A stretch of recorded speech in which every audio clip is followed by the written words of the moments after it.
차도도 아닌 인도에서 사고를 당했습니다. 하지만 운전을 하면 안 되죠. 7종의 향정신성 의약품 성분이 검출되었습니다. 신우준, 신모 씨는 어떤 처벌을 받게 될까요? 살인무수까지 해당할 수 있겠죠. 이 부분이 소위 말하는 뺑소니죠. 단순 교통사고가 아닙니다. 안녕하십니까. 문종탁TV 문종탁 변호사입니다. 오늘 또 안타까운 사고에 대해서 시사적인 거라 말씀드리려고 왔습니다. 롤스로이스 사고가 있었는데요. 피의자는 신우준 씨입니다. 실명을 말씀드릴 수 있는 이유는 그 신모 씨가 직접 유튜브 채널 카라클라에 나가가지고 실명을 공개를 했죠. 롤스로이스 사고는 지난 8월 2일 저녁 8시 10분경 서울 강남구 압구정역 인근 인도에서 발생한 사건인데요. 인도라는 게 중요하죠. 인도는 사람 인자잖아요. 사람이 다니는 곳인데 그 신모 씨가 롤스로이스 차량을 운전하다가 20대 여성을 인도에서 들이받았습니다. 이 피해 여성은 머리와 다리를 크게 다쳐가지고 수술을 하고 했는데 현재 안타깝게도 뇌사 상태입니다. 사고명이 롤스로이스 사고네요. 솔직히 소나타나 모닝 이런 대중적인 차였으면은 차량명이 사고명이 되진 않았겠죠. 롤스로이스는 영국 차죠. 1906년에 창립자인 찰스 로이스, 헨리 로이스의 이름이 썼다는 차인데 최고급 차량으로 유명하죠. 이 열리는 방식이 이렇게 열리는 게 아니라 반대로 열리죠. 그걸 고수하고 있고 현재는 BMW 쪽에 인수된 걸로 들었는데 가격은 이제 몇 억대부터 시작하죠. 나의 해방일지 보셨습니까? 여기 저 재밌게 봤는데 여기 구씨가 나오죠. 배우 손석구 씨가 열어내는데 술을 거의 잘 못 마신다고 그러는데 거기서 알코올 중독자 연기를 했죠. 시골에 찌질하게 있었는데 소유한 차량이 이제 롤스로이스로 나오죠. 그래서 롤스로이스도 이제 대중들한테 많이 알려졌는데 이 차량은 기름값도 엄청 나오고 보험료도 엄청 나오고 유지비가 엄청 나오죠. 그래서 사실 저희 같은 전문적인 변호사들도 몰기가 어려운 차입니다. 20대인 피의자 신모 씨가 소득이 생겨서 이런 롤스로이스를 몰 수 있었을까에 대해서 이제 추측이 난무하던데요. 그렇기 때문에 이 롤스로이스를 몰고서 그것도 인도에서 사고를 내고 피해자 여성은 뇌사 상태까지 됐는데 음주 측정료가 음주는 아니었지만 마약간이 씨앗검사에 케타민 양성 반응이 나와서 또 화제가 됐습니다. 여러분 케타민이 뭘까요? 케타민은 전신 마취제입니다. 케타민은 이 마약 사건 하는 사람들은 이제 잘 아는데요. 향정신성 의약품으로 분류됩니다. 그 이유는 오남용의 위험가 있고 부작용으로 환각이 있습니다. 심한 경우에는 호흡곤란, 과호흡, 경련 등의 부작용이 있어가지고 향정신성 의약품으로 철저히 관리되고 있는 약품인데요. 이 신모 씨가 사고 당일날 병원에서 향정신성 의약품인 리다졸람하고 디아제팜을 이제 투약 받고서 운전을 했다는 것이죠. 이 수면 마취제를 맞고서 비틀거리고 나오는 그런 CCTV 영상도 공개됐는데요. 그런 상태에서 운전해서 가서 인도를 돌진해서 20대 여성을 쳐서 뇌사에 일으키게 한 것이죠. 국립과학수사연구원이라고 하죠. 줄여서 국과수라고 하는데 신 씨에 대해서 마약 정밀 검사를 해봤더니 7종의 향정신성 의약품 성분이 검출되었습니다. 마약의 종류에 대해서는 예전에 한번 참조를 하시죠. 황하나 마약 사건에 대해서 제가 마약, 향정 이런 거 종류들을 다 설명해 드렸으니까 자세한 건 여기 참고하시고 이런 향정 처방 이력에 대해서는 서울경찰청 마약범죄 수사대가 있어요. 거기서 이제 별도로 수사를 할 예정이라고 합니다. 그리고 마약 같은 거 보면 정가를 되게 중시하는데 신 씨는 또 기사나 이런 거 알려진 바에 따르면 2016년에 필로폰을 5차례 투약한 혐의로 마약 정가가 있다고 합니다. 롤스로이스 사고는 경찰의 부실 수사 논란도 있었습니다. 사람을 그렇게 인도에서 쳤기 때문에 사고 직후에 이제 체포됐죠. 그리고 케타민, 향정신성 의약품에 대해서도 양성 반응을 보였는데 경찰이 검거한 17시간 후에 석방합니다. 석방한 이유를 수사를 보강한 다음에 구속영장을 신청하기 위해서라고 하는데요. 보통은 체포된 상태에서 구속영장을 청구하죠. 그 당시 신모 씨의 변호인이 대형 로펌의 정관 변호사다 이런 얘기 나왔는데 그런 건 되게 위험한 발상으로 생각합니다.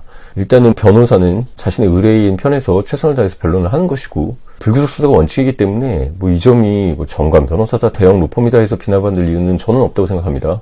하지만 문제는 불구속 상태에서 이 신모 씨가 자신의 해명을 한다고 하면서 유명 유튜버 카라큘라 방송에 출연한 것입니다. 실명과 얼굴을 공개하고서 변명을 했는데 이런 것들 들어보더니 좀 말이 안 되는 부분이 많이 나오고 하니까 이런 비난 여론이 확산됐죠. 때문에 이 부실수사 논란은 체포한 피의자가 사람을 이제 거의 뇌사 상태에 빠뜨려 놓고 마약 성분까지 검출됐는데 증거 인멸의 우려가 있죠. 그런데 그냥 석방을 해줬다는 거에 문제 제기가 됐던 사안입니다. 현재는 11일로 제가 기억하는데 구속되었습니다. 이래서 여론이 굉장히 중요한 것이죠. 세 번째, 이 사건에 대해서 피의자 신모 씨뿐만이 아니라 피해자 측 변호사는 의사들에 대해서도 고소고발을 했는데요. 어떤 사안일까요?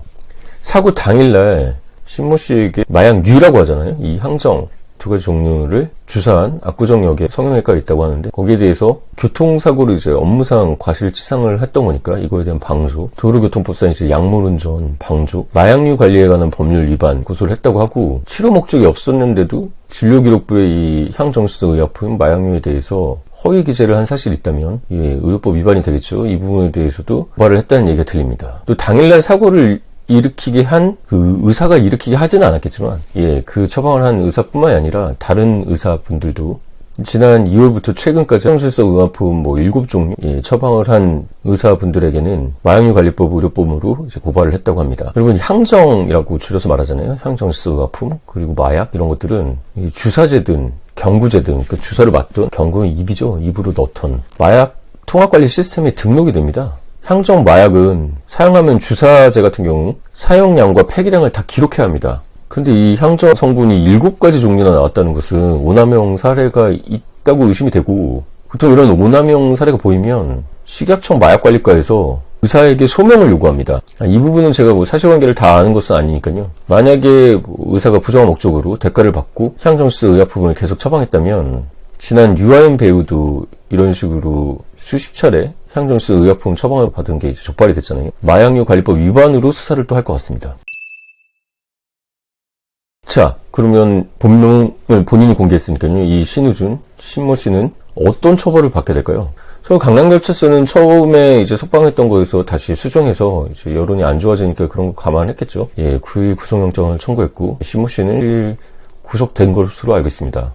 구속이 됐다는 것은 사안이 중대하다는 것이죠. 신 씨 말처럼 진짜 성형외과니까 미용수술이겠죠? 미용수술을 하고 케타민을 처방받은 거라고 하더라도 케타민 복용은 과실로 복용하진 않잖아요. 자기가 알고서 먹고 한 거니까 처방받고 주사를 맞던 경구를 투여하던 케타민을 복용하고 운전한 것이 됩니다. 저도 올 봄에 대장 내시경을 했는데요. 대장 내시경을 하더라도 수면으로 하잖아요. 프로포폴을 쓰는 거죠. 수면한 상태에서 대장 내시경을 봤는데, 그때도 의사가 꼭 얘기를 합니다. 운전 절대 하면 안 된다. 의사가 안 말해도 간호사가 얘기하던 거 다 고지 의무가 있기 때문에 고지를 하죠. 그리고 수면 내시경을 하더라도 보호자랑 같이 오라고 합니다. 그런데 이런 향정수성 의약품을 먹고 운전을 했다? 게다가 이런 식의 또 비난을 받고 있죠.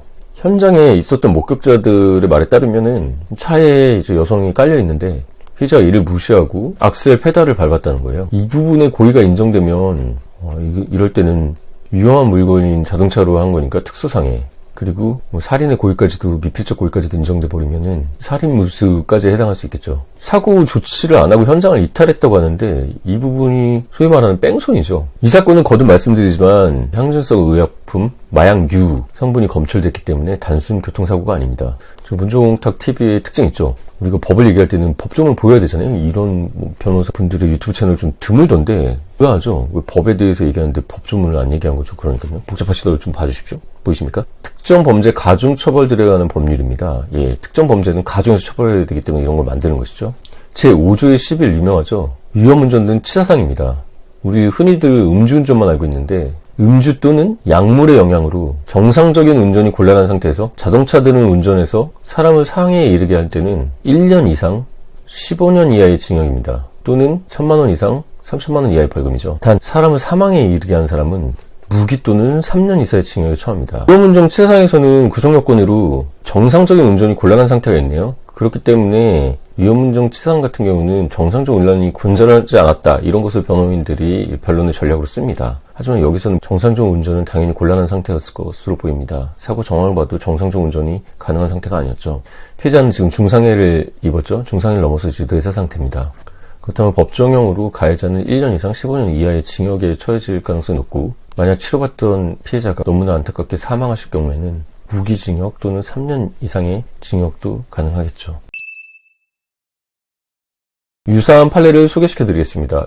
저희 문종탁TV는 법조문뿐만 아니라 판례도 다 소개시켜드리죠. 서울 남부지방법원 2021 고단 509 사건인데요. 해당 사건에서는 피고인이 필로폰을 투약하고 음주를 하고 운전을 했네요. 피해자 한 명은 중상해를 입었고, 다른 피해자 한 명은 병원으로 후송 중에 사망하셨습니다. 이 사건은 피해자가 2명이죠. 게다가 이제 필로폰은 병원에서 처방받거나 병원에서 복용한 약물이 아니라 마약입니다. 위험운전 치사죄가 적용됐는데 3년 이상의 징역을 선고할 수 있는데 5년 나왔죠.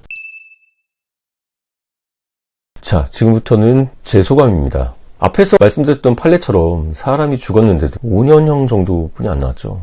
그것은 고의범과 과실범을 구별하는 것 때문에 나옵니다. 결과적으로는 사망이지만 고의를 갖고 칼로 찔러 죽인 것과 고의는 없었지만 운전하다가 잘못해서 사고로 죽인 건 다르다고 보는 것이죠. 법리적으로 맞는 얘기입니다. 우리가 음주운전이나 이런 향정신성 의약품, 마약 같은 걸 먹고 운전해서 운전이 곤란한 상태에서 사람을 다치게 하거나 죽인 것은 잠재적 살인행위입니다. 자본주의에서 돈이 많은 사람이 비싼 차를 모는 것은 절대 비난받을 일이 아닙니다. 수술 중에 마취 당연히 해야 되는 것이고 수술 후 통증이 있으면 진통제 처방을 하는 것도 맞습니다. 하지만 운전을 하면 안 되죠. 피해자는 20대 꽃다운 나이에 사고를 당했고 차도도 아닌 인도에서 사고를 당했습니다. 피해를 일으킨 사람, 피해자는 사고 후 제초도 제대로 못했죠. 당연하겠죠.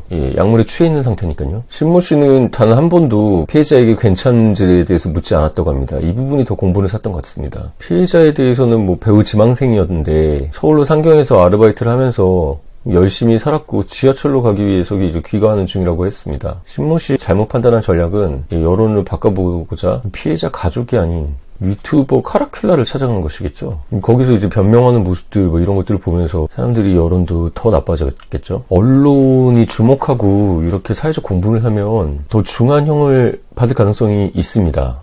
사실 최초의 이 사건은 구속된 사건이 아니었잖아요. 여론이 나빠지고 이제 사회적 공분을 샀기 때문에 경찰에서도 이제 더 조사를 하고 구속영장을 신청하고 검사가 구속영장을 청구해서 법원도 구속영장을 발부한 사건이죠. 마약이나 향정을 복용하고 운전을 하는 것은 환각 상태에서 운전하는 겁니다. 앞에 사람이 있는지 옆에 뭐가 있는지도 의식을 못하는 상태에서 운전하는 겁니다. 여러분, 운전대를 잡을 때는 어떤 사고를 해야 되나요? 차로 사람을 치면 중상해나 죽을 수도 있다는 것을 명심해야 합니다. 술을 마셨거나 약물을 한 상태에서는 절대 운전대를 잡으면 안 됩니다. 음주운전 전과자들이 정치를 한다고 하는데 음주운전이나 이번 건과 같이 위험운전 치상을 하는 사람들은 당연히 사회적으로 지탄받고 비난받아야 하고 공적인 영역에 나와서는 안 됩니다. 술 먹고 위험한 약물을 하고 운전하면 안 된다는 것도 인식을 못하고 그런 자제력 없이 그런 판단력 없이 하는 사람한테 우리나라나 공적인 것에 운전대를 맡길 수 있겠습니까? 여러분, 음주운전과 이런 위험운전, 금지 약물, 특히 마약이나 향정 관련된 약물에 취해서 운전을 할 경우 누군가의 소중한 생명을 빼앗을 수 있습니다. 구독자 여러분들은 절대 음주운전이나 대장 내시경이나 이런 것, 수면 내시경 했을 때 프로포폴 처방하는데요. 그런 걸 하고서 운전대를 잡는 일이 절대 없으시길 바랍니다. 피해자 가족분들에게 진심 어린 위로를 드리고 또 이런 위험운전 치상을 한 사람들, 음주운전을 한 사람들한테는 또 죄에 따른 대가가 따르길 바랍니다. 그리고 음주운전, 약물에 따라서 위험운전을 하는 것은 잠재적 살인행위라는 것을 명심하시고 절대 운전대를 잡는 일이 없도록 하시기를 다시 한번 당부드립니다. 지금까지 문종탁TV의 문종탁 변호사였습니다.